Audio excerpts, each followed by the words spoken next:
Hello दोस्तों, कैसे हैं आप सब लोग। तो दोस्तों, इस वीडियो में मैं आज आपको बताऊंगा कि आपको एक दिन में कितने घंटे सोना चाहिए। तो ये काफ़ी सारे लोगों के साथ होता है कि उनको डाउट रहता है कि उनको 8 घंटा सोना चाहिए, 6 घंटा सोना चाहिए, कई लोग कहते हैं 5 घंटा सोना चाहिए। तो इससे क्या होता है कि काफ़ी सारी कन्फ्यूजन हो जाती है कि नींद ना आने के बावजूद भी कई सारे लोग कोशिश करते हैं कि मैंने यार कम सोया है, मैं ज़बरदस्ती जाकर के सो जाता हूँ। तो ये आज डाउट आपका क्लियर हो जाएगा। मैं इस वीडियो में यही आपको बताऊंगा कि आपको कितने घंटे सोना है, आपको प्रॉपर तरीके से समझ आ जाएगा ये वीडियो देखने के बाद, ये मेरी गारंटी है। तो चलिए फ्रेंड्स, वीडियो को स्टार्ट करते हैं और जल्दी से जान लेते हैं कि आपको एक दिन में कितना घंटे सोना चाहिए। हमें इस पॉइंट में आगे बढ़ने से पहले स्लीप के बारे में भी जानना बहुत जरूरी है कि हमारे स्लीप की थोड़ी सी हम डिटेल ले लेंगे तो हमें ये चीज़ समझने में आसानी हो जाएगी कि आपको कितनी देर सोना है। तो सबसे पहले जान लीजिए कि स्लीप के 2 टाइप्स होते हैं, ठीक है।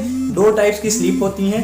तो अब इसमें क्या होता है, इसमें एक होती है आपकी REM और दूसरी होती है NREM, ठीक है। इन दोनों में बहुत ही बेसिक सा डिफरेंस है, ज़्यादा बड़ा डिफरेंस नहीं है, लेकिन ये दोनों ही बहुत बड़ा बदलाव लाती हैं आपकी स्लीप में, ठीक है। ये होती है आपकी एक रात में ही सारी चीज़ें होती हैं, ये प्रोसेस 4 से 5 बार रिपीट होता है आप जब सोते हैं। लेकिन ये है क्या, REM होती है आपकी रैपिड आई मूवमेंट, ठीक है। रैपिड आई मूवमेंट होती है जब आप सो रहे होते हैं, जिस स्लीप में आप सपने देख रहे होते हैं, जब आपको सपने आते हैं, ड्रीम्स आते हैं, जैसे कि मॉर्निंग टाइम होता है जब आप उठने वाले होते हैं, तब आपकी REM स्लीप होती है, ठीक है। और वैसे जो आप होल नाइट जब आप चल रहे होते हैं तो उसमें आपकी NREM होती है, आइज की मूवमेंट बिल्कुल भी नहीं होती। इनके भी स्टेजेस होते हैं, मैं अभी आपको एक्सप्लेन करूंगा, पहले आप थोड़ा सा इनके बारे में जान लीजिए, ठीक है। तो इस तरह से होती हैं ये। और इसमें यही होता है कि आपकी REM स्लीप होती है, इसमें आपकी नींद थोड़ी लाइट होती है, आप थोड़े से एक्टिव होते हैं। एक्टिव मीन्स कि क्या, आपकी मसल्स तो रिलैक्स होती हैं लेकिन आपका ब्रेन बहुत तेज़ी से काम कर रहा होता है और आपकी हार्ट रेट भी इंक्रीज होती है। हार्ट रेट आपकी नॉर्मल रही होती है क्योंकि उस टाइम आप जब देखते हैं, आप कभी उठने के बाद अगर आप महसूस करें, आपने सोचा हो कि आपकी हार्ट रेट इंक्रीज रहती है, आप कोई भी खतरनाक सपना देख लें या कुछ ऐसे देख लें, आप बहुत ऊंचाई से गिर रहे हैं, तो उसमें क्या होता है, आपकी हार्ट रेट इंक्रीज हो जाती है। तो इसीलिए कि आपकी, क्योंकि आप उस टाइम REM स्लीप में होते हैं, आप उस समय सपने देख रहे होते हैं। NREM में क्या होता है, NREM में यही होता है कि आप डीप स्लीप में होते हैं, आपको कुछ पता नहीं चलता। तो अब यहाँ पे तो ये NREM और REM के बीच में आपने डिफरेंस जान लिया, लेकिन अब ये चीज़ आपको जानना बहुत जरूरी है कि आपकी स्लीप होती कैसी है, मतलब स्लीप आपकी स्टार्ट कैसे होती है, ये भी मैं आपको जल्दी से बताया। तो फ्रेंड्स, आपकी जो स्लीप है उसके टोटल 4 स्टेजेस होते हैं, जिनमें में से फर्स्ट स्टेज में आपको क्या होता है, फर्स्ट स्टेज में आपकी जब आप लेटते हैं तो आपके ब्रेन आपकी बॉडी में वेव्स रिलीज करता है, ठीक है। वो सारी स्लो वेव्स होती हैं जो कि होती हैं आपकी अल्फा, डेल्टा और बीटा वेव्स, ठीक है। ये 3 वेव्स आपकी बॉडी में रिलीज करता है। वो ये स्लो वेव्स होती हैं, आपकी मसल्स और आपकी टोटल बॉडी को काम डाउन करती है, ठीक है। टोटल बॉडी इससे रिलैक्स हो जाती है। फिर इसके बाद आपके स्टेज 2 पे बढ़ते हैं। तो स्टेज 2 पे क्या होता है, उसमें आपकी ब्रीदिंग नॉर्मल होती है, ब्रीदिंग धीरे धीरे आपकी नॉर्मल होती है और आपकी जो भी अवेयरनेस है वो कम होने लगती है, ठीक है। तो अवेयरनेस मीन्स कि अब जब आप आसपास जो भी आपकी चीज़ें हो रही हैं वो आपको पता नहीं लगती हैं। जैसे कई बार होता है ना कि आप काफ़ी सारे लोगों के साथ सो रहे हैं, आपको जैसे धीरे धीरे नींद आने लगती है, आपको धीरे धीरे आसपास से कोई मतलब नहीं होता, आपकी बॉडी एकदम रिलैक्स होने लगती है, ठीक है। तो इस हिसाब से कुछ सिचुएशन बनती है। अब फ्रेंड्स, इसके बाद हम धीरे धीरे बढ़ते हैं अपने स्टेज 3 की तरफ। तो स्टेज 3 में आपकी मसल्स रिलैक्स होती हैं और आपका ब्लड प्रेशर नॉर्मल होता है, आपका बॉडी का टेम्परेचर ड्रॉप होता है, आपकी मतलब टोटल बॉडी जैसे सेकंड स्टेज में रिलैक्स हो रही थी उससे ही मिलता जुलता आप कहिए, जो आपकी बची खुची ओवरऑल जो भी लिम्स या जो भी आपके लेग्स वगैरह वो सब की मसल्स रिलैक्स होती हैं, ठीक है। और टेम्परेचर वगैरह ड्रॉप होता है। फिर यही सब रिलैक्स होते होते आपके दोनों स्टेज बीत जाते हैं। फिर इसके बाद आप आते हैं अपने स्टेज 4 में।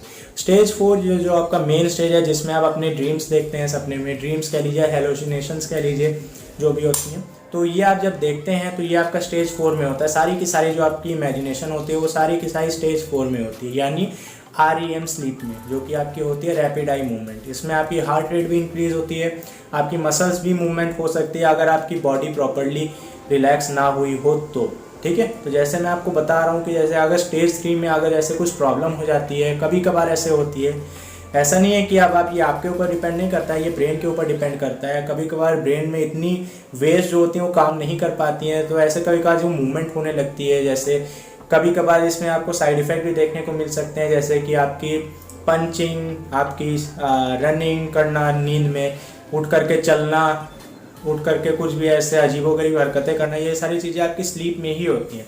जब आप ये स्लीप अगर प्रॉपरली नहीं हो, मतलब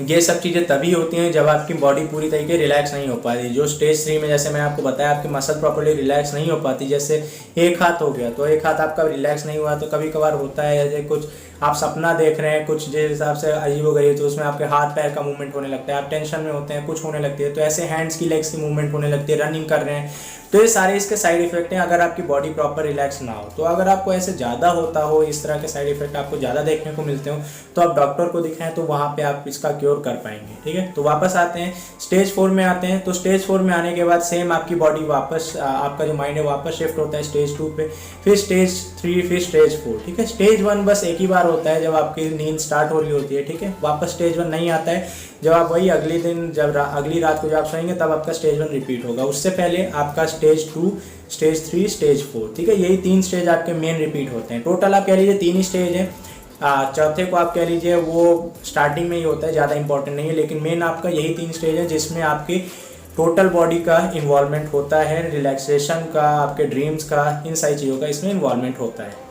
तो फ्रेंड्स, अभी जो मैंने आपको स्टेजेस समझाया उससे आपको ये चीज़ समझनी है कि उनमें में से आपको जो मैंने आपको 2 टाइप की स्लीप बताई थी, उनमें में से आपको कौन सी स्लीप ज़्यादा लेनी है। ठीक है, जो आपकी फर्स्ट स्लीप हो गई वो NREM स्लीप थी, तो वो थी आपकी डीप स्लीप, और जो आपकी सेकंड स्लीप थी वो थी आपकी REM स्लीप, जिसमें आप ड्रीम्स देखते हैं।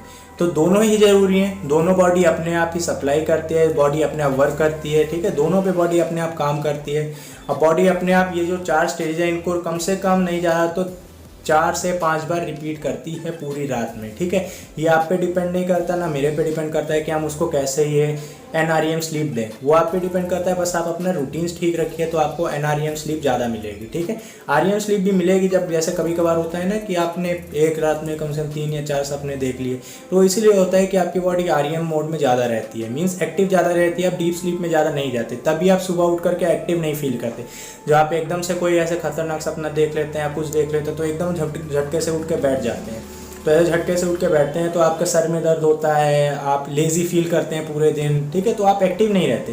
वो मॉर्निंग में जो आप ड्रीम्स देखते हैं वो तो है ही। ठीक है, आप कुछ प्लेजेंट ड्रीम देखते हैं या कुछ अच्छा ड्रीम्स देखते हैं तो भी आप उठते ही उठते हैं। ठीक है, लेकिन उस समय आपकी बात अलग होती है, आप मॉर्निंग में फ्रेश फील करते हैं, या आपको जिस दिन कोई सपना नहीं आता उस दिन ऐसा होता है कि आपको मतलब उस दिन तो आपको सबसे बेस्ट फील होगा, क्योंकि आपकी बॉडी पूरी रिकवर होती है, पूरी एनर्जी के साथ होती है। ठीक है, जब आप सपना देख रहे हो तो उस समय भी बॉडी को मतलब आपका जो ब्रेन है वो तो एक्टिवेट रहता ही है, वो कहाँ से उसने स्लीप लिया, कहाँ से उसने रेस्ट करा, तो उस समय क्या होता है कि आपके जो भी ब्रेन है वो एक्टिवेटेड रहता है, आपकी बॉडी पूरी तरीके रिलैक्स नहीं रहती, तो इसीलिए आपका पूरा दिन ऐसे थका हुआ जाता है। तो देखिए फ्रेंड्स, इससे हमें क्या पता चलता है, जो मैंने अभी बातें फिर से बताई आपको, तो इससे यही पता चलता है कि जो आपके ये 3 या 4 स्टेजेस हैं, जितने मैंने आपको बताया 4 स्टेजेस थे वैसे, तो ये 4 स्टेजेस आपके टोटल 9 घंटे में रिपीट होते हैं। एवरेज पर्सन की स्लीप होती है, मतलब एवरेज पर्सन की एक स्लीप होती है 9 घंटे की टोटल। मैक्सिमम जो लोग सोते हैं 9 घंटे सोते हैं, उसके बाद जो ज़बरदस्ती खींचते हैं वो तो आलस के मारे खींचते हैं, वो बात अलग है, लेकिन जो मैक्सिमम स्लीप देखी गई है वो 9 घंटे की होती है। तो 9 घंटे में आपका लगभग 4 से 5 बार ये पूरा का पूरी साइकिल रिपीट होती है, यानी 4 स्टेज आपके रिपीट होती है पूरी रात। इससे हमें यही पता चलता है कि एक दिन में हमें लगभग 6 से 7 घंटा तो सोना ही चाहिए। ठीक है, अब 9 घंटा कोई नहीं सो सकता, लेकिन आपको एक अपना रूटीन मेंटेन करके रखना है। अगर आपको एक हेल्दी स्लीप चाहिए, ये नहीं कि आप किसी ने कह दिया कि 6 घंटा सो, 7 घंटा सो, 10 घंटा सो, तो आप अपने हिसाब से 10 घंटा ज़बरदस्ती सोएंगे लेट करके, ऐसा नहीं आपको करना है। आपको ये चीज़ ध्यान रखना है कि आप कितने में एनर्जेटिक फील कर रहे हैं। कभी कभार आप 6 घंटा सो करके भी एनर्जेटिक फील करते हैं, रात को 12 बजे सोए, आप सुबह 6 बजे उठ गए, आप एकदम एनर्जेटिक फील कर रहे हैं। तो इससे यही होता है कि आपके जो प्रॉपर्ली ये सारे स्टेजेस आपके चल जाते हैं। कभी कभार 6 घंटे में ये सारे के सारे स्टेजेस पूरे हो जाएंगे, कभी कभार आपके 6 घंटे में ही सारे के सारे स्टेजेस पूरे हो जाएंगे। टोटल नहीं जाए तो 3 से 4 बार हो ही जाएंगे। तो इसमें यही है कि आपके अगर सारे स्टेजेस पूरे हो गए तो आप एकदम फ्रेश हैं सुबह मॉर्निंग में। अगर आपका कोई भी स्टेज अधूरा रह गया, जैसे 4 से 5 बार होता है, अगर 3-4 बार भी पूरा हो गया, 4 से 5 बार एक एवरेज है, 4 बार भी अगर आपके सोते समय पूरा हो गए ये सारे के सारे स्टेजेस, तो आप मॉर्निंग में एक्टिव फील रहेंगे। जो मॉर्निंग में ड्रीम वाला है, जैसे इनको 4 बार होना है, तो टोटल इसमें जितने भी नंबर्स होंगे उतनी बार अगर ये परफॉर्म हो गया आपके माइंड में, तो उस हिसाब से आप मॉर्निंग में एक्टिव उठेंगे। अगर नहीं हुआ तो आप सिंपल है वैसे लेज़ी फील करेंगे, सेम पूरा डे आपका लथार्जिक जाएगा, इतना थका हुआ रहेंगे और उतनी उबासी आपको जो भी मतलब जितनी कह लीजिए आपको पूरे दिन आप टायर्ड रहेंगे, तो आप एक्टिव नहीं फील करेंगे। तो फ्रेंड्स, यहाँ पे हमारी ये वीडियो कंप्लीट होती है। मुझे उम्मीद है आपको इन्फॉर्मेशन मिल गई होगी, आपको एक आइडिया लग गया होगा कि आपको एक रात में कितने घंटे सोना चाहिए, एक दिन या एक रात में कह लीजिए, एक दिन में भी कह लीजिए कितने घंटे सोना चाहिए, आपको आइडिया लग गया होगा। अब आप ऐसी गलती बिल्कुल भी मत करिएगा कि आप एक दिन में 10-10, 11-11 घंटे सो रहे हैं ज़बरदस्ती खींच करके। तो आप ये ध्यान रखिएगा, आपको ज़बरदस्ती ओवर स्लीप नहीं करना है। तो आपको कई बार ये भी देखने को मिलता है कि आपको रात को नींद नहीं आ रही है, दोपहर को सो लेते हैं तो रात को नींद ही उड़ जाती है, 2-2, 3-3 बजे तक सोते हैं, लेकिन फिर मॉर्निंग में उठते हैं तो फिर उतने ही लेज़ी, बिना एनर्जी के साथ ऐसे ही बिल्कुल लेज़ी फील करते हैं। तो ये सब चीज़ें आपकी बिल्कुल नहीं होंगी अगर आप ये सारी चीज़ें फॉलो करेंगे जो मैंने आपको बताया। तो थैंक यू फ्रेंड्स मेरी वीडियो को देखने के लिए। मुझे उम्मीद है आपको मेरी वीडियो पसंद आई होगी। अगर आपको मेरी वीडियो पसंद आई हो तो प्लीज़ लाइक करें और मेरे चैनल को सब्सक्राइब जरूर करें ताकि मैं आपके लिए और भी ऐसी वीडियोस लाता रहूं।